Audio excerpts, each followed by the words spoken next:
Okay,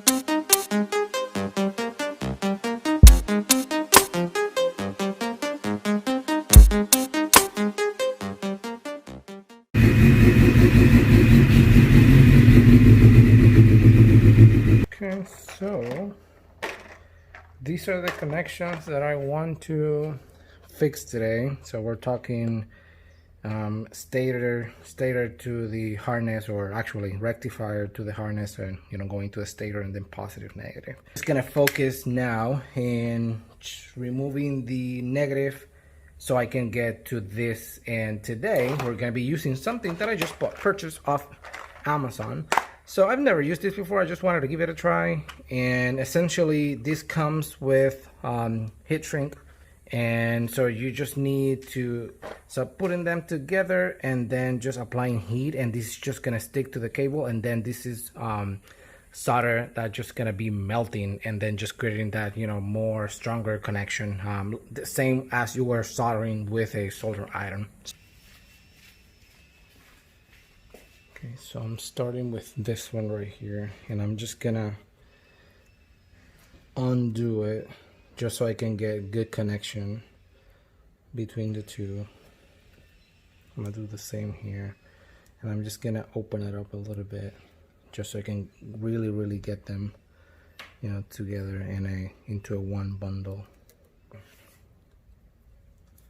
Small one, I have to, yeah, this is perfect. Okay.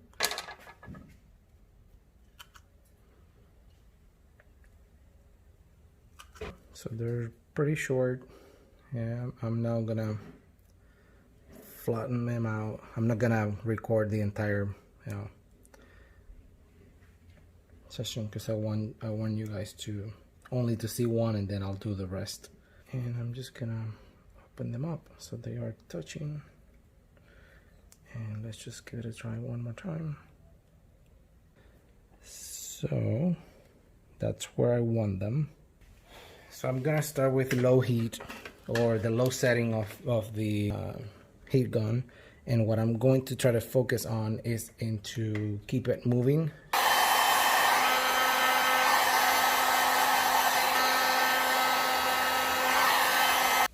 Perfect. So I think it worked. So what I want to show you is, if I were to show you again the original one, and it looks like this.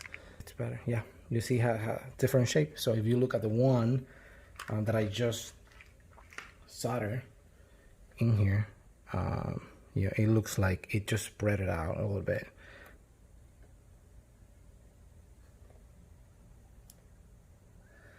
Okay, so I just pulled the cables, and this I didn't like. This is dumb. Oh yeah, you can see that it actually melted.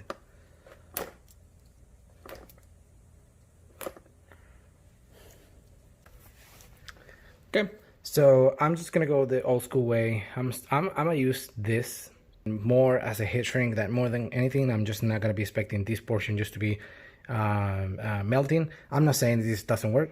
This is just I trust the more traditional way of soldering these cables together. So I'm just gonna go for that. I will use a little bit of paste on both sides. Now I'm just going to get these two together.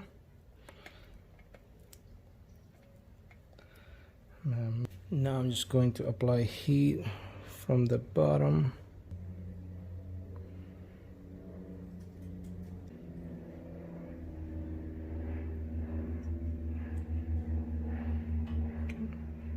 And now, to complete the bond, so the cable was getting hot, so the heat shrink was already shrinking. That's funny.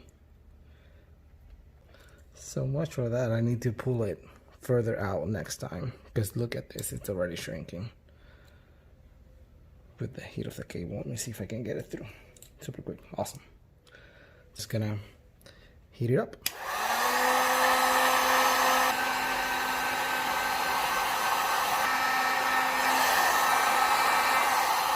Cables are welded up.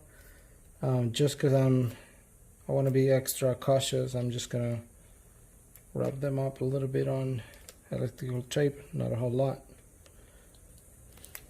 Alright, so I'm just adding, like I said, a little bit of a tape, just so I can, protect all the connections and make sure that there's no, interference. Sometimes those heat shrink that I used, if you have some exposed cable that was not necessarily contained, in that, I guess, super tight bundle, tend to, poke through. So something that I've been done since I got the bike was just to actually, get the airbox in place. So I took the airbox, put it in place, and I just realized that I had a K&N, which was pretty dirty. So I got a recharge, K&N kit at home. So I got a chance to open it up, clean it up, then just leave it dry.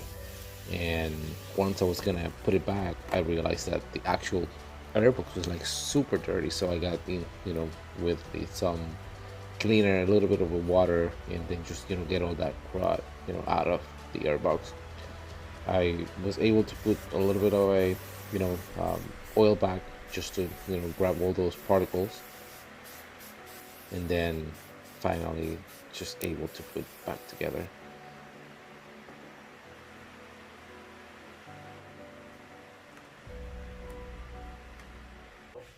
Up until now, everything has been about, this is not about starting a project, this is about checking the bike's health. It's in a good place. So to my surprise, I got the K&N, and we now have the ignition that we know it works, and I have not been able to turn on the bike since last week. So this is not staged or anything. Now we're just gonna see if we can fix that.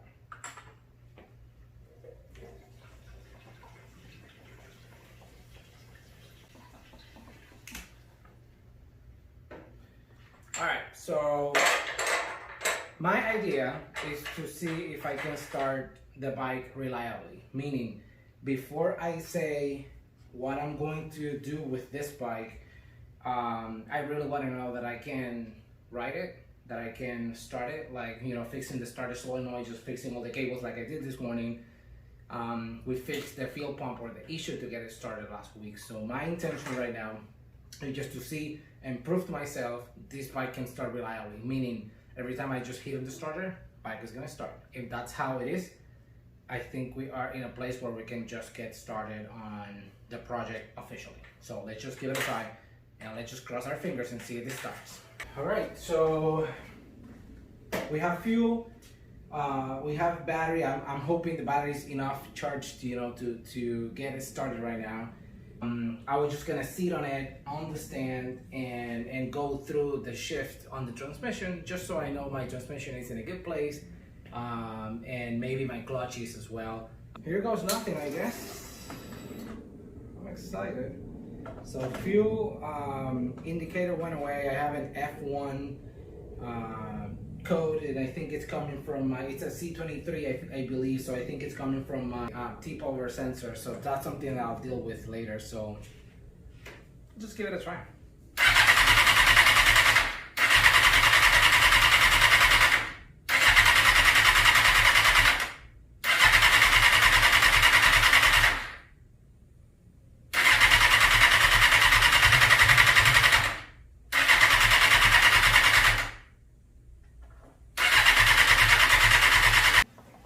Put more fuel in it.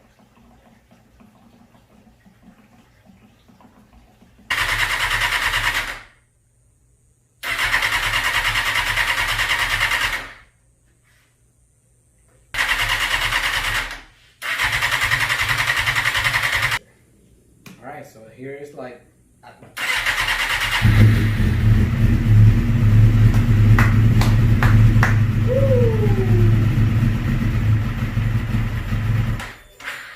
hey, that was good. I'll take that. So in here, I'm realizing that if the bike is not getting any input from the throttle, she's not really idling. So I'm trying to determine, what is it, what's actually causing the issue. But at least when the bike is getting input on the throttle, it's not breaking up.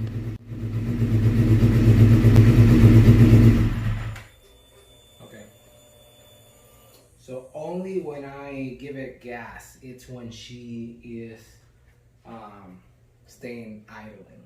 So like, I'm happy with that so far anyway.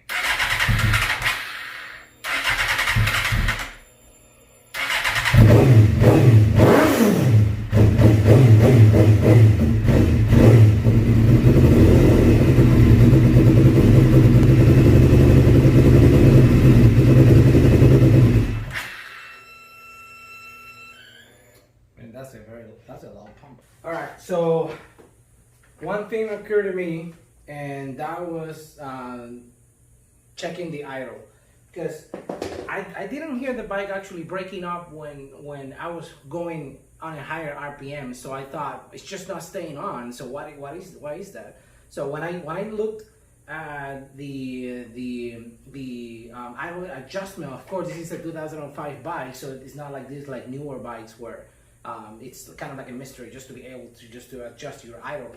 So I adjusted it, and let's just give it another try.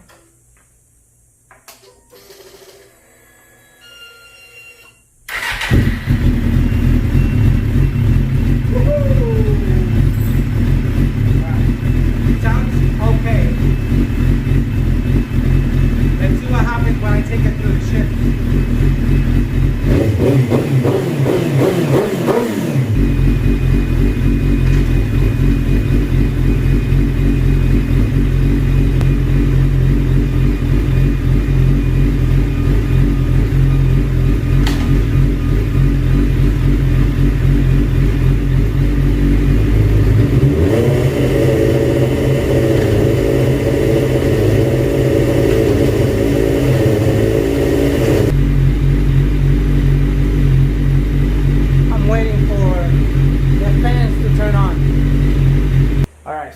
Stopped it because I don't want to cook it. Just need to check if so the temperature got to 210.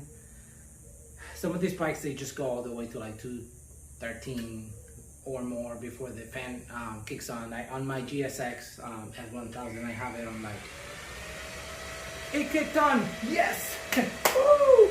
There you go. Thank you. That was a short explanation.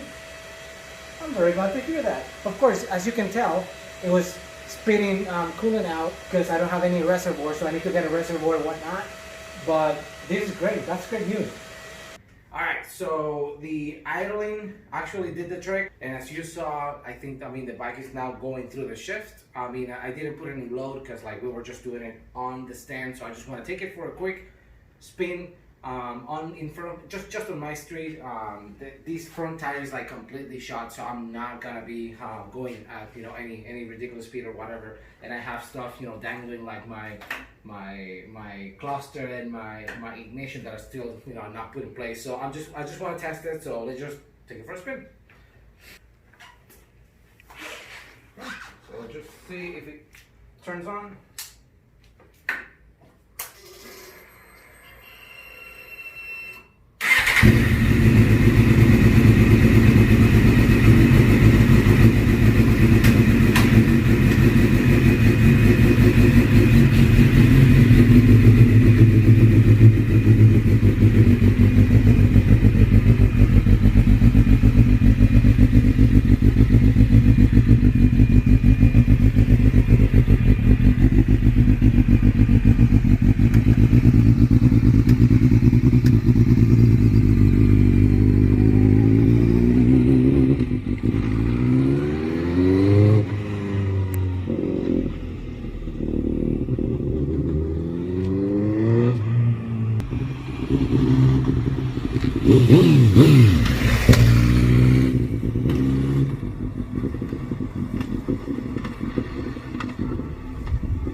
I think it seems fairly reliable, so I just feel like I just want to go ahead now. And I was just having trouble between the getting used to it with my bike and not having a gear indicator, and my bike being reverse shifting and this one being normal shifting. I was just trying to get on my driveway on 6th, so that's why I stalled the bike. But anyway, I think I'm just ready now to put to start just making things a little bit more permanent in terms of like putting the cluster, fixing the ignition, putting it in place. Now that I know it's working, it's like I said, it's just working and turning on demand. So every time I hit the button, it just turns on, it turns over. So I feel like now, in terms of like cabling, I feel like I'm pretty satisfied for now. So stator is connected to the rectifier. All cables are welded and put back together along with the starter solenoid. So I think it's in a good place. I just need to fix that F1 check engine that I have, which is based on the C23 tip over sensor, as well as want to calibrate the TPS as well. Because when I put it on dealer mode, I think it was right on the bottom side. So I just want to bring it to the middle, and then with that, I'm just gonna start, working on maintenance, doing plugs and doing oil. And we just did the air filter, so we should be in a good place. I'm just gonna get a front tire so I can just take it for a spin, maybe higher speed and see how the bike feels. But I think I'm pretty sure that I can at this point just move forward with the project. So I'll be revealing what that project is pretty soon. Just a quick update on the GSX. I put a post on Instagram this week as I've been working on a new map, specifically just with a focus in cruising speed. So I've been working on a anywhere from like a 2% throttle input all the way up to 5% and 10%. So the bike was was feeling a little bit jerky, and I actually got a couple comments from people asking me because they also had the base map for the power commander, and they were also feeling like when you give it input, and by giving input like upwards of like 15% all the way to like 60 and 100, bike feels great, but then underneath I want to say 10%, it was kind of jerky. So I spent a lot of time working on it. I feel the bike was running super lean on those specific percentages of throttle. So I've been working on that, and I feel that I have a pretty decent combination. I'm just gonna take it for a spin and let the auto tune just like fix and get to my target AFR. And once I have a solid map, I'm just gonna be uploading my a map for people just to consume. A fair warning, this might not be the same conditions for everybody, not the same mod, so just pay attention to that. I'm not going to be responsible for the map, but I just want to put it out there, and hopefully people with the same type of mods can just upload it and give me feedback, and I'll be more than happy to make adjustments and maybe make multiple iterations of that map to help people without an auto tune. So yeah, so I have the website up, so you can take a look at it and keep sending the pictures. Please go to the website just take a look at the final pictures that I've been putting in the last couple of weeks, uploading in the last couple of weeks. So thank you for the comment, thank you for commenting on the projects and whatnot. So I'll be updating it, and I'll have a couple things that I'm still waiting on for the GSX. I'll be posting a new video in a couple days. So thank you for watching this video, appreciate it. Bye.